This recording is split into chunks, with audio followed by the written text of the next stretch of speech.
إنه خطوات إلى السعادة ونما الأعمال التي أخلص فيها لله عوني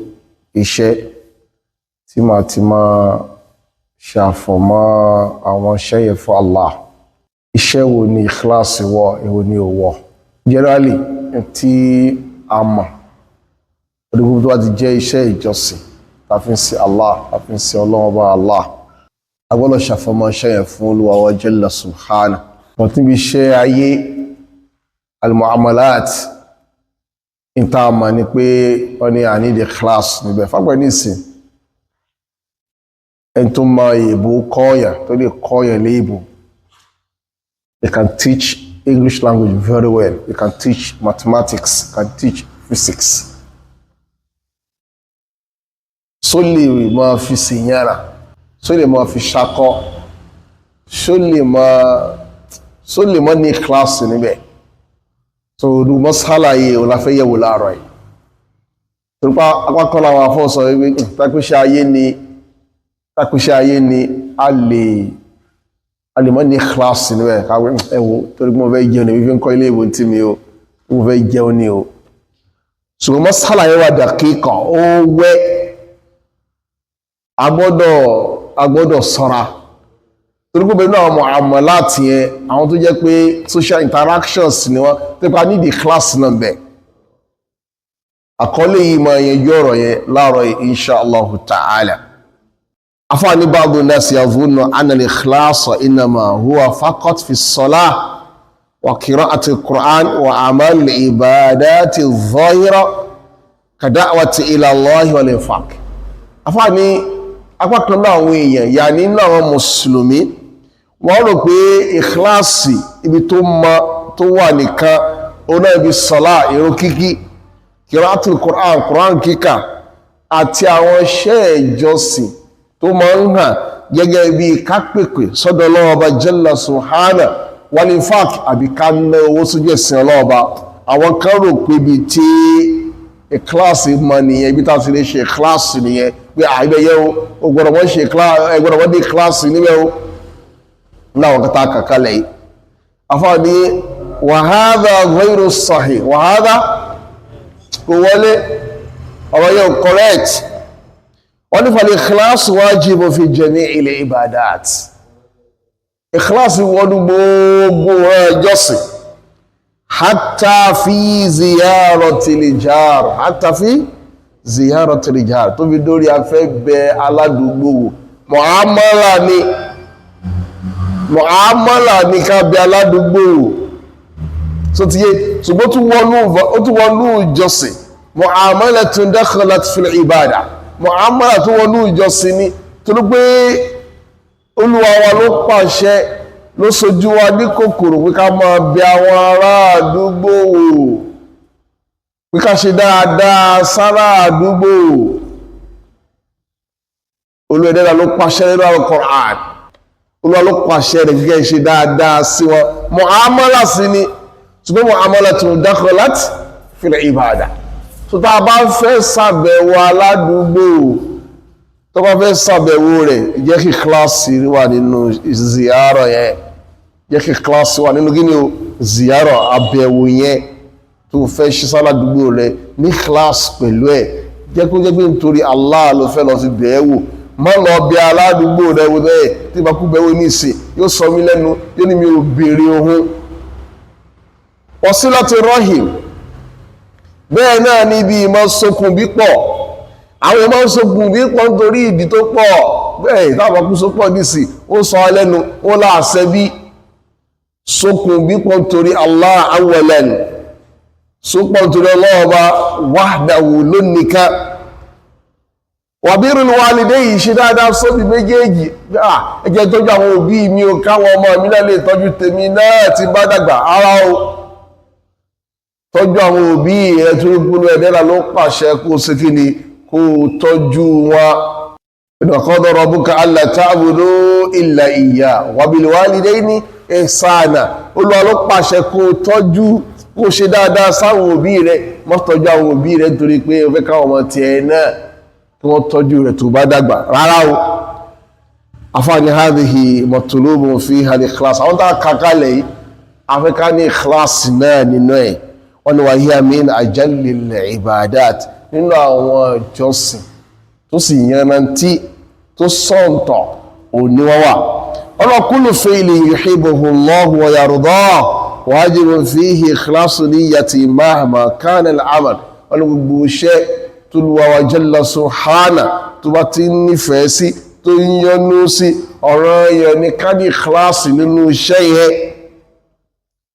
kó mi iṣẹ́ yẹn bá ṣe rí orí kó mi súra àwòrán tí iṣẹ́ yẹn bá gbà wá ó lè mú àwòrán muamala wá social interaction ó lè mú àwòrán rẹ̀ wá ṣùgbọ́n tó ṣe Olúwa wá nífẹ̀ẹ́ iṣẹ́ yẹn tó yọ́nú sí tó bá ti nífẹ̀ẹ́ rẹ̀ tó yọ́nú sí fala budda min al-ikhlasi fihi agbọ́dọ̀ ní ìkìláàsì mẹ́ ọ̀nà hatta fi janibi ní mu'amalat kódà tó fi débi àwọn mu'amalat kan ka sídìkì fil báyìí bí ká mọ́ sòdodo níbi kátàkárà òun tajà sòdodo pẹ̀lú ẹ̀ wọ́n mọ́ sòdodo yẹn nítorí tàbí o Allah tó dúró Allah ló pàṣẹ rẹ̀ mọ́ sòdodo nítorí pé wọ́n fẹ́ kán mọ̀ mí lólódodo nídìí owó yìí agbé rẹ̀ mọ̀ kó lódodo nídìí owó yìí àwọn òdodo lè mí mọ̀ ṣe ń tẹ̀mí sòdodo nítorí tàbí torí Allah torí pé Allah ló pa á láṣẹ rẹ̀ kàsídìkì fil bai'i wash-shara' gẹ́gẹ́ bí ká sòdodo níbi kátàkárà pé àfààyàn àwọn ọmọ sòdodo níbi kátàkárà tí wọ́n yìí sì jàǹbá tí ó tó lọ́lọ́ fi ṣe Ọlọ́run san lẹ́san nítorí káwọn yẹn bá lè máa yìn ní pé àwọn olódodo ní ẹ̀sẹ̀ yóò ní ju ayé lọ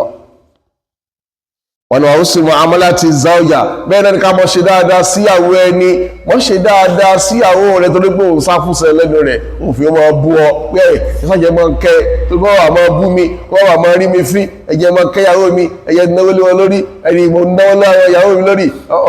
náwó lé wọn lórí torí Ọlọ́run torí pé Olúwa dẹ́dà jalla subhana ló pàṣẹ rẹ̀ wọ́n lé wà lè ti sáàbù fi silahil awlad wa ghayriha ìmọ̀ náwó lórí ọmọ ìmọ̀ ṣe dáadáa sáwọn ọmọ wa mọ́mọ̀ náwó lórí ọmọ rẹ̀ torí pé ó fẹ́ kọ́sẹ̀sán ó fẹ́ kí wọ́n káwọn náà wá kọ́sẹ̀ dáadáa sí ọdún bá dàgbà pé àmọ́ náwó lórí ọmọ mi mo invest lé wọn lórí ó yẹ kí rírì investment yẹn mélòó bàbá tó invest lórí ọmọ rẹ̀ nítorí pé ó fẹ́ kéré investment tó ṣe lórí ọmọ rẹ̀ tí ó padà rí nǹkan kan gbà táwọn ọmọ yẹn dàgbà tán bàbá pa náwó lórí ọmọ wa nígbàtá wà kékeré tàbá tọ́jú àwọn ọmọ wa nígbàtá wà kékeré nítorí Allah táwọn ọmọ yẹn ò bá sẹjọ́ torí tó gídí o kò ní dùn wá àwọn mímí wa mọ́ gbọ́mọ wọn ṣépè lọ́la lẹ́yìn wọn lágbà táwọn ọmọ yẹn ò bá sẹjọ́ gbá ẹ̀yọ́ ọmọ yìí bí mo ṣe náwó lẹ́yìn lórí tó ṣe tẹ́ fi sẹ́lẹ̀ sọ fún mi lélẹ́yìn àdàbí bàbá mùsùlùmí tápítorí Ọlọ́run ọba ló fi náwó lórí àwọn ọmọ rẹ̀ gbogbo táwọn ọmọ yẹn bá san lẹ́san fún ọ kò ní dùn ọ́ yakulu nabi sallallahu alayhi wa alihi wa sallam alẹ́gbà Muhammad sallallahu alayhi wa sallam sọ pé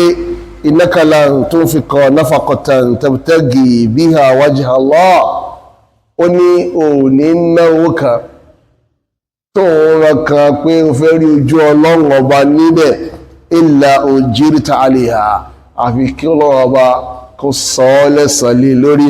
ó ní hatta ma taj'alu fi fammi imra'atika kódà tó fi dórí in tí òun ti sẹ́nu ìyàwó rẹ̀ báyìí òkèlè tó mú báyìí tó fi sẹ́nu ìyàwó rẹ̀ báyìí láti torí Ọlọ́run ọba ló fi fòkèlè yẹn sẹ́nu ìyàwó rẹ̀ Ọlọ́run sọ ọ́ lẹ́san rẹ̀ a jẹ́ pé ìfòkèlè sẹ́nu ìyàwó èèyàn a gbọ́dọ̀ mọ ṣe nítorí dání o torí Allah mọ́ ṣe rá rẹ̀ pé nífẹ̀ẹ́ mi màìdálì mọ́ ṣe nítorí ẹ̀ tó bá bí ìfẹ́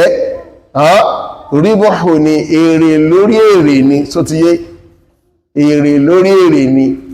torí pé mélòó ọkọ tó fi nǹkan sẹ́nu ìyàwó rẹ̀ lónìí lọ́la àwọn ìjọ mi tí ìyàwó yẹn padà wá yarí mọ́ lọ́wọ́ mélòó I love you tapá tọrùn tápadà kọra wọn lẹ̀ mélòó la fẹ́ kà àwọn ọmọ ìdání 5 and 6 tó wọ́n pa wọn káàkiri bíi báàgì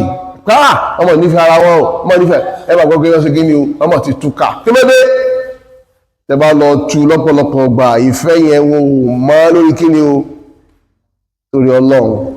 wọn ò mọ ìfẹ́ yẹn lórí torí Ọlọ́run ni ẹnìkan disappoint ẹnì kejì nígbàtí pé tó ń fẹ́ látara dáadáa tó ń ṣe sọ́mọ̀lá kejì kó rí ọkàn lè dànù ni hadisi muttafaqun alayhi afánífà kullu amalin yuhibbuhu Allah wa yardah àníṣẹ́ gbogbo iṣẹ́ tó lọ́wọ́ bá nífẹ̀ẹ́ sí tó yẹnu sí minal aqwal nínú àwọn ọ̀rọ̀ ẹnu wal a'mal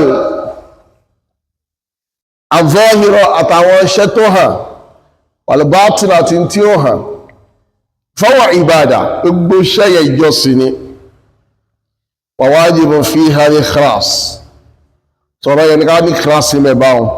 wà ní dákọ̀lá àmàlù kó là kíṣẹ́ yẹn kò mọ̀ níwọ̀nba kó wẹ́ lè wẹ́ ó lè jẹ́ mu'amala ṣùgbọ́n mu'amala máa wọnú bó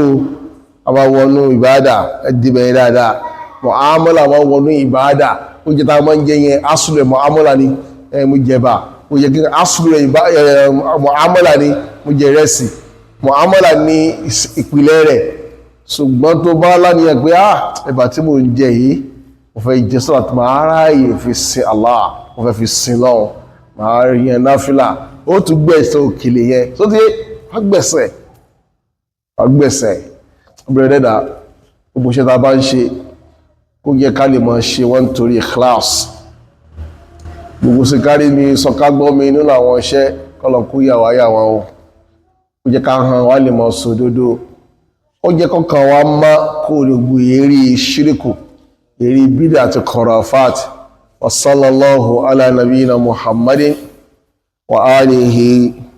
wa sahbatihi ajma'in assalamu alaikum wa rahmatullahi wa barakatuh